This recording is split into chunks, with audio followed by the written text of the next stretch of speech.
Elieta Bekassis. El oro y la ceniza. Primera parte. Capítulo 3. El 30 de enero de 1995, a las 5:30 de una gélida tarde, nos llegamos a pie hasta el Marais, el antiguo Plecel, donde vivían Sami y Mina Perlman, y nos detuvimos en el número 7 de la Rue des Rousiers. Unos años antes, la primera vez que estuve en ese piso de techos altos y atravesados por vigas, no pude evitar la sensación de encontrarme en un hogar judío. No era por el candelabro de la biblioteca, ni por los grabados que representaban a los sabios en oración, ni por los viejos libros hebreos. Era una atmósfera indefinible que me había producido una curiosa emoción. Cada objeto resguardaba una especie de misterio, como una eternidad que atravesaba la vejez, una antigüedad venerable, un privilegio de estar allí y cargar con una larga historia, la de un mundo pretérito, recreado por el fervor de quienes eran sus guardianes, sus depositarios, una extraña fidelidad. Antes de especializarme en la Segunda Guerra Mundial, nunca había tenido contacto con judíos. Para mí eran personajes históricos, reliquias, piezas de museo. Mi familia hablaba de los judíos como si fueran seres aparte. Y yo tenía conciencia clara de esta diferencia cada vez que conocía a un judío, puesto que para caracterizarlo me venía a la mente esta categoría, cuando bien hubiera podido decir un parisino, un rubio o un profesor. Recuerdo que un estudiante judío ganó las oposiciones a catedrático de historia el año en que yo no lo conseguí. Sin poder evitarlo, pensé que ese joven originario de Hungría o de Polonia conocía la Revolución Francesa mejor que yo, aunque mi árbol genealógico se remontaba al siglo XII. Ese chico me superaba a mí, que era la historia de Francia en persona. En aquella ocasión pensé en Drummond, en Barres y en Maurras, que decía que los judíos eran incapaces de captar la pureza de este verso de Resín, en el oriente desierto, cual no llegó a ser mi tedio. Resín, mi país, mi tierra, mi patria. Es cierto que no existe nada más francés que un verso de Resín. De pronto, pensaba, ellos conocían mejor la historia de Francia que yo. Nutridos de griego y de latín, hablaban un francés más perfecto que el mío, aunque yo descendía de una persona que tuvo trato con Resín. Resín, mi carne, mi sangre, era un éxtasis para ellos. ¿Con qué derecho?, me había preguntado. Unos jóvenes franceses de mirada azul, rubio bigote, anchos de hombros, hechos para la batalla y el amor, y ese viejo ídolo judío de boca putrefacta. Qué rabia le causa no comprender. Pues ha creído ver Francia peor que traicionada, embrujada. Yo creo que precisamente eso es lo que hace comprensible el que me consagrara a la historia de la barbarie y que, en el marco de mis investigaciones, conociera a cientos de supervivientes, algunos de los cuales se convirtieron en amigos. Félix admiraba mi devoción y mi fidelidad para con esos ancianos. Un día me habló de su abuelo, verdadero héroe de su infancia, a quien debía, más que a sus padres, su educación. Durante largas horas, el viejo le hablaba con pasión de la revolución, la francesa y también la futura, la internacional. Había pasado 3 meses en Dranki, cuando tenía 35 años, por ser amigo de los judíos. Era una de aquellas personas que, indignadas por el uso obligatorio de la estrella amarilla, optaron por ostentar caprichosas insignias, como Goy, Swin, Danny o 130. En Dranki, en ese campo insalubre donde permanecían encarcelados los judíos antes de la deportación, había conocido a toda clase de amigos de los judíos, electricistas, estudiantes, arquitectos o panaderos. Explicaba con emoción cómo los recibían los prisioneros, con lágrimas y abrazos fraternales. Los amigos de los judíos estaban exentos de los penosos trabajos que se reservaban a sus amigos, y, cuando intentaban ayudarles a cargar los cubos, 5 o 6 prisioneros se precipitaban para quitárselos de las manos, suplicando, «Usted no, usted no». Su abuelo le hablaba a sí mismo de la resistencia, de los documentos falsos y los periódicos clandestinos. Le describía la elevada meseta poblada de pinos donde lloraban los helechos, los estrechos senderos que se sumergían en el fondo del misterio, la tierra blanda que habían excavado y esa vida activa pero invisible que transcurría en las negras cámaras subterráneas. A la sombra del mundo real, de una luz del día demasiado cegadora para los ojos deshabituados, habían practicado la estrecha abertura por la que, encogidos pero ardorosos, encendidos casi bajo el fuego del calor humano y del ideal, soflamados en medio del frío glacial de Correce, combatían. Le había referido extracciones de bala realizadas sin anestesia a la luz de una lámpara de petróleo, había evocado a los camaradas apresados, torturados, asesinados, y el miedo de cada instante, las miradas huidizas y las manos húmedas, y también la absurda necesidad, a veces, de matar como los verdugos. Se acordaría hasta el día de su muerte del joven de Auvernia al que había abatido de un balazo en la nuca. Aún conservaba la carta que había encontrado en el bolsillo de su chaqueta, en la que se detallaban minuciosamente los lugares, los nombres y los proyectos de emboscada, y con mano trémula le había enseñado el sobre que había guardado desde entonces. La tía de Clermont-Ferrand tenía la misma dirección que la Gestapo. Cuando murió su abuelo, Félix se sintió completamente solo en el mundo. Tenía apenas 13 años. Se había jurado permanecer fiel a la vida y al pensamiento de ese hombre, ese faro de su infancia. Escuchando aquellas historias, la de Félix o la de mis viejos supervivientes, yo me inventaba una propia. Ellos eran un padre, una madre, una familia de adopción a través de la cual aprendía el mundo, ese vasto mundo de la humanidad. Mina Perlman provenía de un medio burgués de Varsovia. A los 16 años había combatido en la resistencia, hasta el día en que la arrestaron y la enviaron a Auschwitz. Nacido en Alemania, Sami había pasado 2 años en Auschwitz II-Birkenau, lo cual suponía un tiempo considerable, teniendo en cuenta que la esperanza de vida a los campos se cifraba en unos meses. Después de la guerra, Mina, sin familia, decidió emigrar a París. Allí conoció a Sami. Tenían 3 hijos, que yo no conocía, 2 varones, Bela y Paul, y una mujer, Lisa, que llevaba el nombre de su abuela materna. Sami era contable jubilado y su mujer, que enseñaba teología, había escrito varias obras sobre la Shoah. Mina nos dispensó una calurosa acogida y nos ofreció té. Regordeta y jovial, rubia, llevaba una media melena y un traje sastre de tonalidad lila que, junto a unas joyas a juego, realzaba la luminosidad de sus ojos azules. En aquella mujer cuidada, ardiente y voluntariosa se percibía una especie de rebeldía, de rabia interior que contrastaba con la reserva y el frío distanciamiento de su marido. Desde la primera mirada, yo había captado que Mina era una mística judía que se proyectaba en la unidad suprema. Formaba parte de esos elegidos para los que Dios se revelaba en las dimensiones íntimas de su ser. Más tarde llegaría a descubrir en carne propia la hondura íntima con que vivía la historia y el destino de Israel, el cual constituía para ella la expresión más pura y acabada del drama cósmico.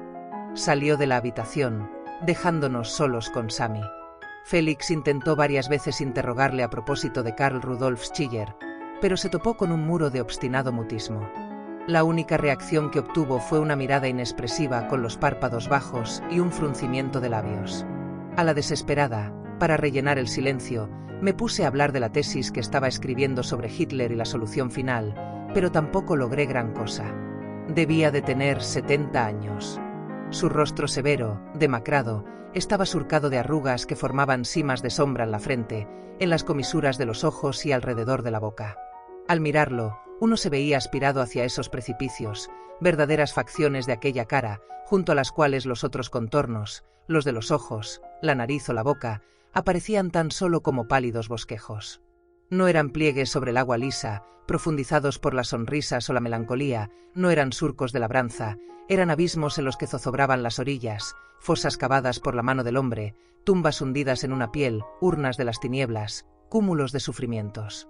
Sus cabellos grises cortos, su cuerpo delgado, derecho y tieso, recordaban las figuras de Giacometti, hombres descarnados que recorren el siglo, esqueletos negros que rezuman hollín, que apartan con paso indolente sus miembros desesperadamente finos, construidos sobre la memoria dolorosa.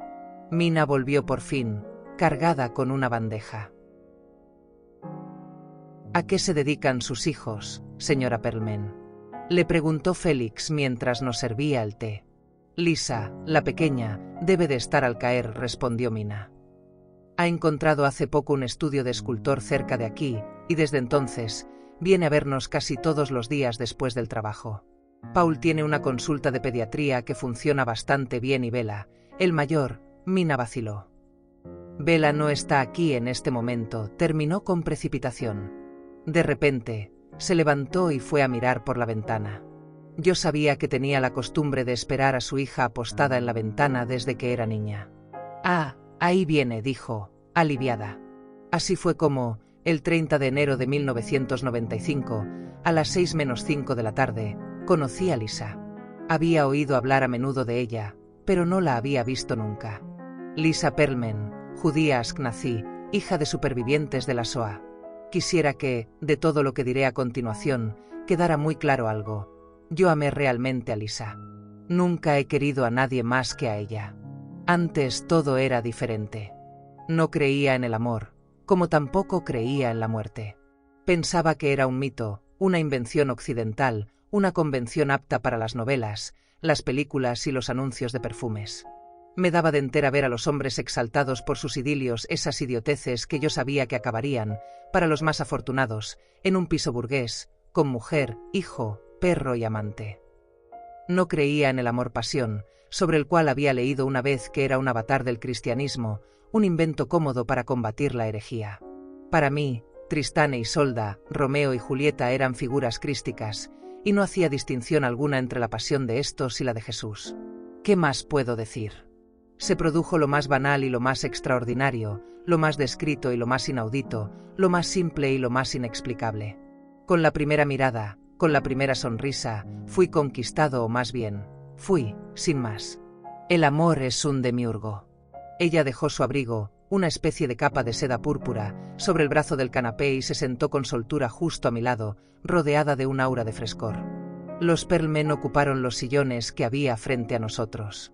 Yo me corrí ligeramente hacia Félix para dejarle sitio a Lisa, pero ésta se encontraba a escasos centímetros de mí y casi me rozaba con el hombro. Llevaba una blusa blanca con adornos transparentes y una falda de satén negro. Sus cabellos largos, lacios, muy oscuros, colgaban a uno y otro lado sobre sus hombros. Con ayuda de un cuchillo, puso delicadamente un trozo de strudel en un platito y se volvió hacia mí. ¿Quiere un poco? Me quedé pasmado, incapaz de responder durante varios segundos. El corazón me dio un brinco como si quisiera salírseme del pecho. Mis ojos acababan de sumergirse en un océano de pureza. Hoy en día aún podría reconstruirlo todo con orden. La curiosidad que se plasmaba en sus ojos de color azul grisáceo, el aire benévolo de su sonrisa de labios finos, la blancura de su piel, que contrastaba con sus cabellos de azabache. No obstante, en aquel momento no percibí la organización de esa belleza. Lo que veía se parecía más bien a un cuadro de Picasso. Los ojos devoraban la cara, la nariz, en medio de la frente, estaba del revés, la boca de lado, los colores se arremolinaban y el mundo entero daba vueltas a su alrededor. Repitió la pregunta, marcando un poco las sílabas. ¿Desea un poco de strudel con el té? Yo sí tomaré un poco, Lisa. Gracias, acudió en mi auxilio Félix. Gracias, balbucí yo atontado, como un eco. ¿Qué tal le va el trabajo, Lisa? Preguntó Félix. Para hacer algo, retiré la taza de té con el plato que tenía debajo, pero me temblaba la mano y tuve que devolverlos enseguida a la mesa. Ah, muy bien, respondió ella. Acabo de recibir un encargo para un monumento sobre la Shoah, para la ciudad de Friburgo, en Alemania. Es un proyecto algo estrambótico, una inmensa columna de plomo, donde todo el mundo podrá firmar y escribir lo que quiera. Esta columna se irá hundiendo poco a poco en el suelo, hasta hacerse totalmente invisible. Había explicado aquello acompañándose de lentos movimientos de manos, y terminó con una sonrisa que descubrió una dentadura blanca levemente irregular.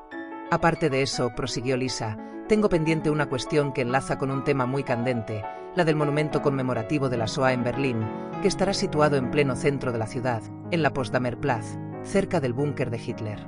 Presenté una propuesta hará un año, en colaboración con un escultor alemán. Una gigantesca tumba grabada con los nombres de los judíos muertos, rematada con piedrecitas traídas de Masada, en Israel. En la tradición judía, aclaró al advertir nuestra expresión interrogante, es costumbre poner piedrecitas encima de las tumbas. Son las marcas de nuestro paso y de nuestra presencia fiel. ¿Y ese proyecto ha sido aceptado?, preguntó Félix. Al principio gustó mucho. Ahora los responsables políticos nos dicen que es la expresión de la generación judía oprimida, que quiere vengarse de los alemanes infligiéndoles recuerdos penosos. Yo comienzo a dudar de si ese monumento va a perpetuar la memoria de los 6 millones de judíos muertos bajo el régimen nazi o si más bien servirá para enterrar ese periodo.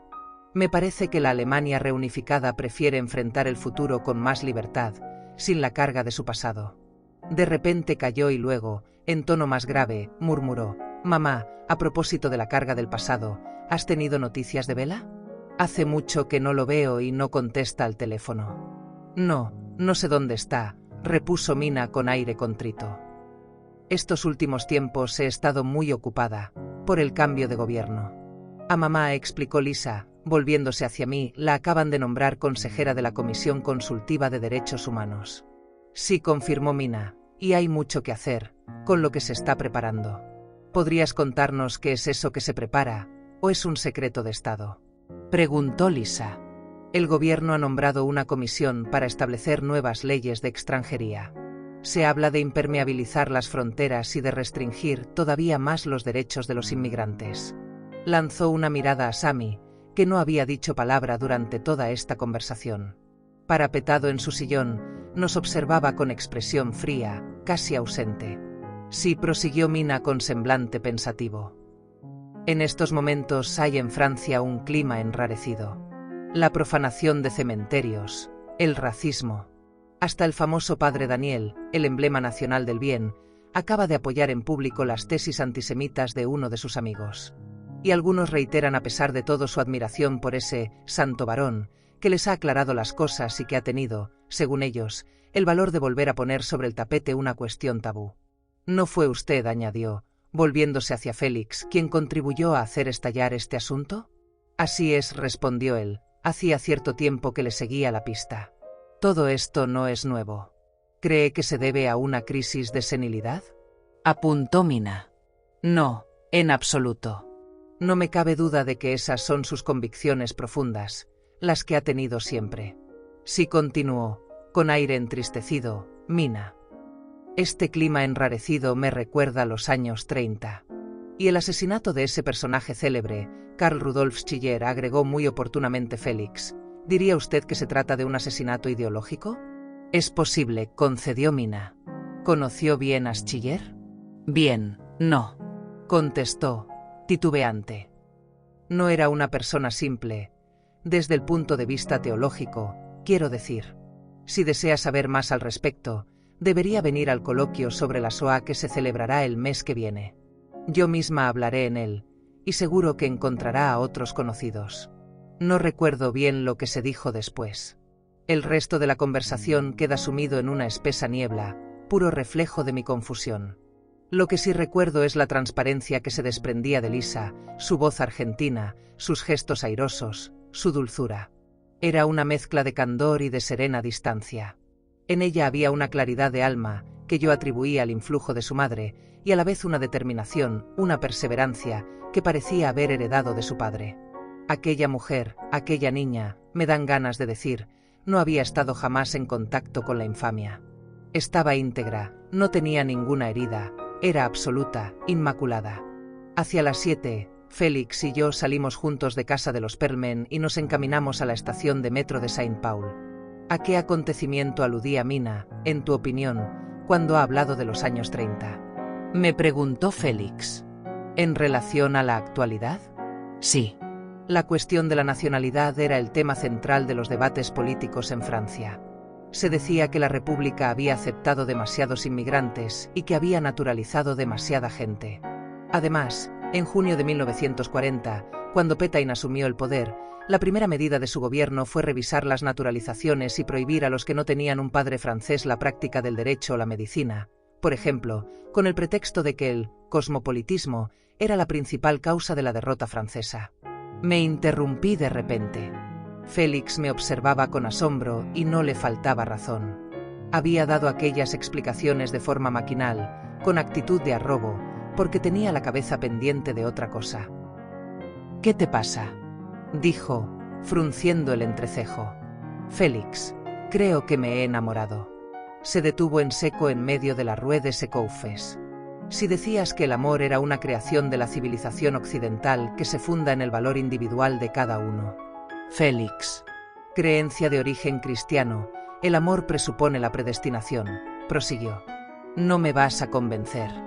El amor es un misterio cristiano. Sí, todo un misterio. Precisamente tú, señaló, volviendo a arrugar el entrecejo, sucumbes a la fascinación del pueblo elegido. ¿Qué quieres decir con eso? De pronto echó a andar con paso rápido. Cuando lo alcancé, en sus ojos había un brillo de hilaridad. Es el conocido síndrome de la bella judía, la mujer de piel blanca, cabellos negros, largas pestañas y ojos sombríos como abismos, ¿a dónde van a perderse los pobres gentiles? La mujer piadosa, misteriosa, inteligente pero sumisa, cuyo destino nefasto no es más que el castigo de un designio secular, la Rebeca de Ivanoe, la bella cortesana de Balzac.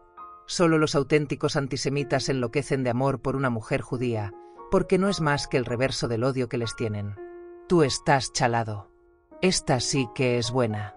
Te digo que me he enamorado de ella y aún te las ingenias para tildarme de antisemita. Para mí, aunque fuera católica, no cambiaría nada, en lo más mínimo. ¿A ti no te parece maravillosa? No, contestó Félix. No me va el tipo angelical. Pero ya veo que tu caso es grave. Se paró y me apuntó con el dedo. Escucha este consejo. Yo, que me enamoro cada 5 minutos, puedo decirte que en estas condiciones, cuando la emoción es tan fuerte que parece una evidencia, existe la tendencia a creer que al otro le ocurre lo mismo. Pero es un error. A veces no sucede así. Por más intenso que sea el sentimiento, no tiene por qué ser necesariamente correspondido. Por eso conviene no precipitarse. Ahí había aparecido el Félix más puro. Era muy propio del darme consejos sobre la seducción. Era su hobby, su afición favorita. La idea del matrimonio le parecía incongruente. Para él, equivalía a encerrarse en la rutina y en la repetición. Después de seducir, huía tal como había llegado, sin esperar a que empezaran las presiones. Podía ser tan brusco como antes había sido encantador. Podía incluso obrar con mala intención. Nada de declararse, nada de sentimentalismo, añadió. No es la clase de chica que se rapta a lo bruto, con un puñal entre los dientes. Qué extraña es la vida. Parece discurrir por caminos tortuosos, por vías impenetrables, pero acaba siempre, siempre, cumpliendo su proyecto. Si lo conociéramos todo desde el principio, si pudiéramos abarcar con una mirada el encadenamiento de los hechos, sabríamos elegir, y el bien y el mal no serían ya tan confusos. Pero poco importan al final las razones, los porqués y los cómo, los motivos y los móviles. Ese día, sin que yo pudiera explicármelo, el suelo se hundió bajo mis pies. El suelo de mis certezas, de mis intereses, de mis costumbres. Había ido a casa de esas personas para ayudar a Félix a investigar un asesinato atroz, pero, de pronto, al conocer a Lisa Perlman, todo me parecía irrisorio. No imaginaba entonces que mi amor por ella y mi interés por el asunto Schiller fueran a estar tan estrechamente ligados.